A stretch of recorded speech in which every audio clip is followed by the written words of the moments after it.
dia, queridos amigos ouvintes. Estamos dando início agora ao nosso programa semanal de homeopatia e medicina chinesa aqui na Rádio Mundial. Há 21 anos aqui na Rádio Mundial com vocês, sempre abordando temas importantes, doenças importantes, sobre o ponto de vista da homeopatia, sobre o ponto de vista da medicina chinesa e também da medicina ocidental.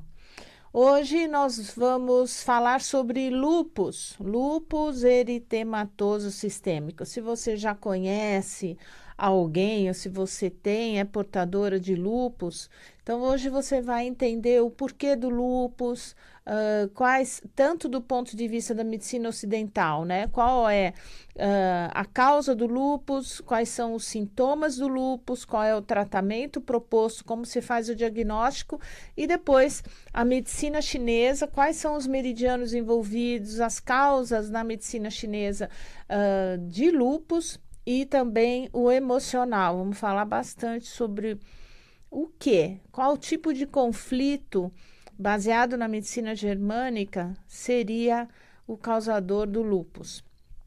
Então, o lúpus, para quem não conhece e já escutou falar, porque eu acho que é a principal doença autoimune, né? Quando a gente fala de doença autoimune, doença onde a pessoa produz anticorpos que agridem o seu próprio corpo, o lúpus talvez seja a principal, a mais comum. Ele acomete tanto homens quanto mulheres, pode acometer os jovens, né? As pessoas acima de 30, 40 anos, mais ou menos, e muito mais em mulheres do que nos homens. Então, é uma doença inflamatória, é uma doença crônica, hoje com tratamento, uma doença que pode ser controlada com medicamentos, acomete a pele. Quase a grande maioria dos pacientes com lúpus tem sintomas superficiais de pele, né? Mas o lúpus pode se estender aos órgãos importantes e eu vou descrever cada um deles, o que acontece. Quais são as causas do lúpus, né? Na medicina ocidental, nós entendemos que a causa do lúpus pode ser genética, às vezes existe mais de uma pessoa na mesma família com lúpus, desequilíbrios hormonais, de hormônios sexuais, podem desencadear lúpus, fatores ambientais e fatores infecciosos, né? Infecções virais que mexem com o sistema imunológico, que pode fazer com que a pessoa desenvolva lúpus. O lúpus nada mais é que a produção de autoanticorpos, que são células que o nosso organismo produz e que atacam o nosso próprio corpo. Especificamente são chamados de antígenos nucleares. Atinge o núcleo das nossas células, provocando, em primeiro lugar, lesões teciduais, lesões de pele, de mucosas, da pleura, que é a membrana que reveste os pulmões, podem, nos casos mais avançados, acometer os rins e também as articulações. A raça, qualquer raça pode ter lúpus, não existe uma raça que seja predominante o lúpus. O tipo mais comum, como eu já falei, é o tipo cutâneo, o lúpus superficial, que em geral, na medida que a pessoa envelhece, tende a ter um bom prognóstico, tende a diminuir. E tem os lúpus muito graves, que são chamados os casos de lúpus sistêmico. Quais são os sintomas? Muitas vezes começa com desânimo, cansaço, uma febrinha baixa com uma inflamação das articulações.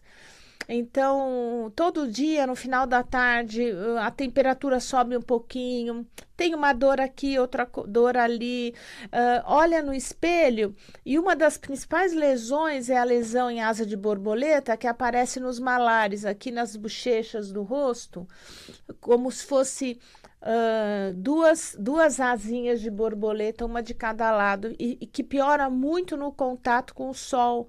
Então, aquilo dilata os vasos do rosto e piora muito, fica muito vermelho, fica irritado, coça. É muito comum pegar aqui o colo, né, que é a região também que bate sol, a orelha, a parte de cima, o nariz. Então, as regiões do colo para cima que incide sol é aonde vão aparecer as lesões do lúpus.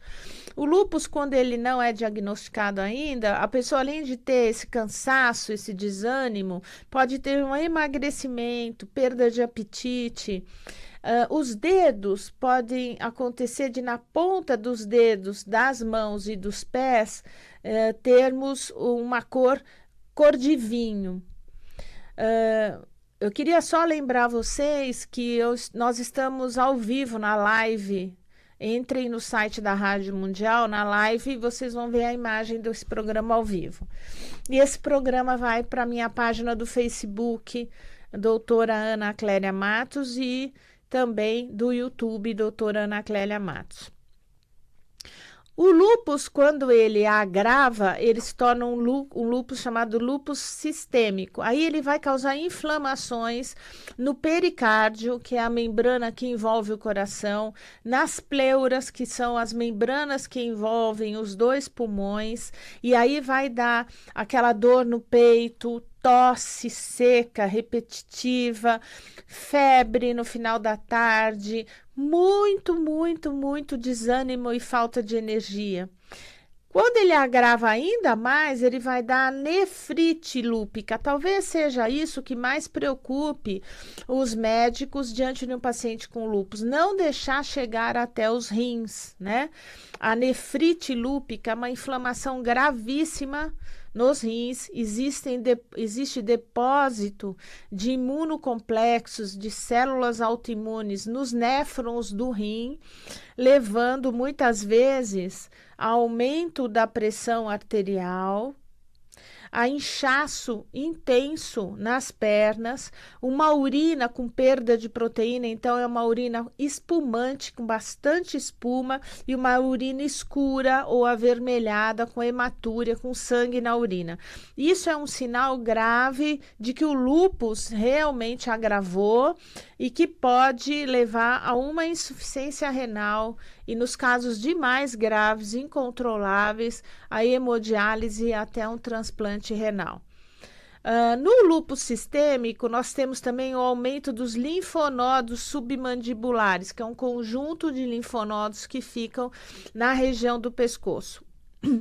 Na época da crise lúpica, onde existe essa pleurite, a pericardite ou a nefrite, pode haver uma intensa queda de cabelo, o paciente perde bastante cabelo na crise e depois que sai da crise, os cabelos renascem.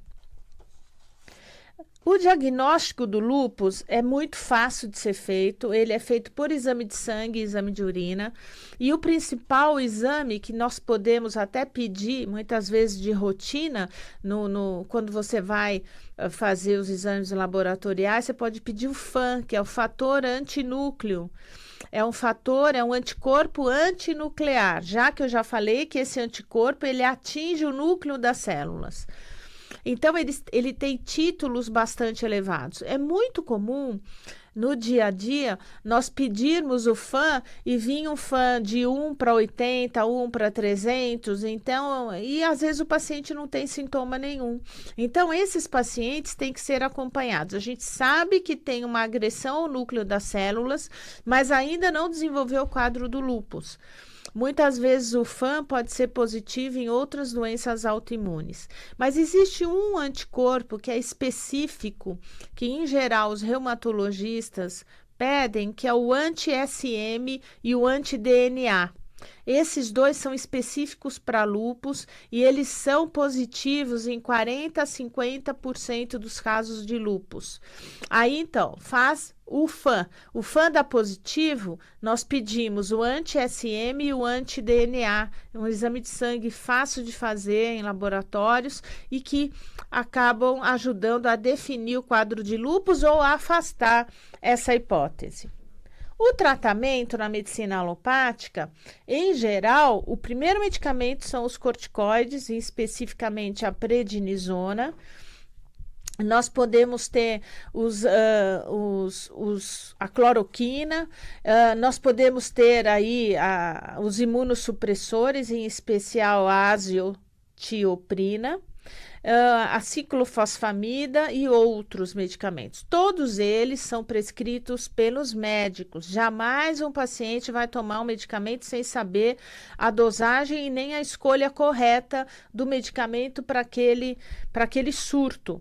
Usar muito fotoprotetores, então usar na pele, principalmente do rosto, da orelha, que os pacientes esquecem de passar o protetor na orelha, no colo, no nariz, no rosto todo. Isso é importantíssimo para as lesões, que são as mais comuns, as lesões do rosto, não piorarem. Nos pacientes mais graves que usam imunossupressores de rotina, lembrar que imunossupressão leva a baixa imunidade e desenvolvimento. Nós temos visto aí de pacientes com tuberculose, porque por efeito colateral dos imunossupressores, quando não são, muitas vezes o paciente não vai ao reumatologista, passa ano após ano comprando, tomando aquela dose que foi prescrita no início do tratamento, e esses imunossupressores muitas vezes são usados por um período curto de tempo e depois muda a classificação dos remédios para evitar a imunossupressão quando sai da crise. E uma das complicações maiores do lúpus é a síndrome do antifosfolipídio, que é um risco muito grande de trombose, risco muito aumentado de trombose nos pacientes graves de lúpus, e esses pacientes têm que usar anticoagulantes também. Isso é muito, muito importante. Para vocês verem que é uma doença que pode ser amena, quando ele é superficial e de fácil controle. Você pode ter lúpus, passar anos sem ter surto nenhum, sem medicação nenhuma, mas o lúpus pode agravar por diversos fatores, inclusive emocionais, que eu vou falar no final do programa agora. E aí você tem que tomar atitude firme de consultar o médico e ter controle absoluto para não deixar chegar aos rins o lúpus. Os cuidados. Quem tem lúpus não pode usar pílula anticoncepcional, principalmente estrogênio. Não pode. Cigarro, jamais. O cigarro provoca a inflamação dos vasos periféricos, só piora e agrava o lúpus e os pulmões. Evitar o sol ao máximo, ficar exposto ao sol na praia, debaixo da barraca, com muito protetor. Fazer exercícios físicos regularmente, porque uma das complicações do lúpus são as artrites, a artrite lúpica. Isso é muito importante. As articulações inflamam, causam edema, rubor, calor. Então, a chance de ter congelamento das articulações e enrijecimento das articulações é grande no lúpus, né? É uma das complicações do lúpus, além das pleuras e do coração, também são as articulações e o rim. Mulheres, se a mulher pode engravidar, se uma moça é jovem e tem lúpus, um lúpus superficial que não está entrando em atividade, nunca teve o lúpus sistêmico, que é o mais grave, ela pode engravidar, mas ela tem que avisar, ser acompanhada pelo obstetra e pelo reumatologista, fazer um controle durante toda a gestação do FAN, do fator antinúcleo. Isso não quer dizer que a criança vai nascer com lúpus, vai nascer uma criança normal e tem uma pequena chance de aborto no primeiro trimestre da gravidez, mas ela tem um risco maior, se ela tiver um lúpus mais avançado, de ter eclâmpsia, de ter pressão alta durante a gravidez. Então, ela tem que ser acompanhada de perto, né? E ela pode ter a síndrome do antifosfolipídio, que age na gravidez. Então, ela tem que usar durante a gravidez doses extremamente controladas de anticoagulante, porque ela pode fazer aborto de repetição, né? Então, tem que ser bem controlado os exames laboratoriais. Esse anticorpo da mãe, em raríssimos casos, pode atravessar a barreira placentária e atingir o coração do bebê, mas isso é muito raro. mas pode acontecer nas mulheres que têm lúpus avançado. Então, além de ter o risco de perder o nenê, de fazer trombose, hipertensão arterial, eclâmpsia, pode passar. Mas nos lúpus superficiais, nos lúpus de pele, não há problema com a gestação. Na medicina chinesa. Na medicina chinesa, nós entendemos que o lúpus faz parte de uma síndrome que nós chamamos de síndrome Bi, que é um síndrome de obstrução dos canais, provocando dores. Normalmente existe uma diminuição da energia da Wei Qi, é a energia que fica na superfície da pele, que abre e fecha os nossos poros, e quando esses poros estão abertos, porque a Wei Qi é fraca, você pode ter invasão crônica de vento frio, vento calor. A Wei Qi é uma energia administrada pelo meridiano do pulmão, tem uma ligação direta com o pulmão. Então, pessoas que fumam, pessoas que trabalham em ambientes pesados, né, com muita contaminação química, pode ter uma Wei Qi mais relaxada, com menos ativa e tem invasão maior de vento-calor, vento-frio e vento-umidade. Sempre com esse conceito chinês de que o vento faz penetrar nos poros a presença do frio, do calor e da umidade. Todo paciente com lúpus, nós temos uma atenção na medicina chinesa com o meridiano do rim. É importantíssimo porque nós temos que salvaguardar o rim.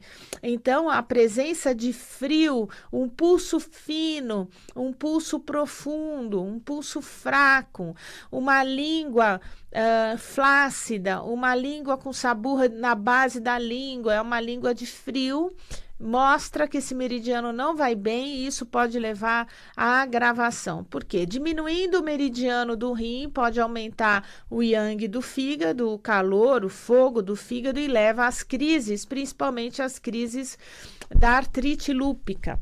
Ou esse fogo excessivo no meridiano do coração, por deficiência crônica do yin do rim, pode levar ao derrame pericárdico, né? Atingir o coração. Pode levar a relação entre pulmão e rim, é de pai e filho, pode levar a pleurite, a derrame pleural, né? Atingir os rins. Então, nós temos que tomar muito cuidado, tanto quando vamos fazer acupuntura, vamos usar a fitoterapia chinesa, escolher as ervas certas. E eu sempre falo, se aparecerem 3 pacientes com lúpus, nós vamos usar com certeza medicamentos completamente diferentes, porque vai depender da síndrome de cada um. Se é uma síndrome mais articular, se é uma síndrome mais de fogo no fígado e no coração, se é uma síndrome grave de deficiência do yin, do rim, né? Então, tem medicações para a pele, quando o lúpus é mais superficial, então nós vamos ter que amenizar o Wei Qi, fortalecer o Wei Qi, para diminuir esse fogo da superfície do rosto, né? Então, a variação é pessoal pelo pulso, pela língua, pela história, pela anamnese, pelos sintomas, pelo tempo de duração da doença. Nós vamos escolher as medicações e normalmente, na acupuntura, fazer o fortalecimento do meridiano do rim e tirar calor do fígado. Ok? Então, medicamentos, tem vários, dependendo de cada caso. O que nós usamos muito é o aumento do yin do rim com o Liu Wei, de Huang Van, estabilizar o desequilíbrio do Shao Yang, né, do meridiano do fígado e da vesícula biliar, é o Shao Shai Rutang. Quando tem excesso de calor na superfície, o Fan, Feng, Tong, Sheng, San. E aí nós temos que sempre ter prescrição médica. Não é chegar na farmácia e pedir, porque a farmácia não vai vender. Fitoterapia chinesa é coisa séria. É uma especialidade médica. Para um médico ter uma especialidade de fito chinesa, ele tem que ter feito no mínimo 3 anos de medicina chinesa e acupuntura, saber pormenorizadamente como é que raciocina a medicina chinesa para poder entender fito. Fito é extremamente difícil, Para você fazer uma boa prescrição de fitoterapia, você tem que saber muito o diagnóstico do pulso e da língua. O profissional que não pega no pulso desse paciente na hora de prescrever uma fitoterapia, esqueça, não é um profissional qualificado para medicar com fitoterapia. Dentro da homeopatia, eu uso muito o imunomodulador.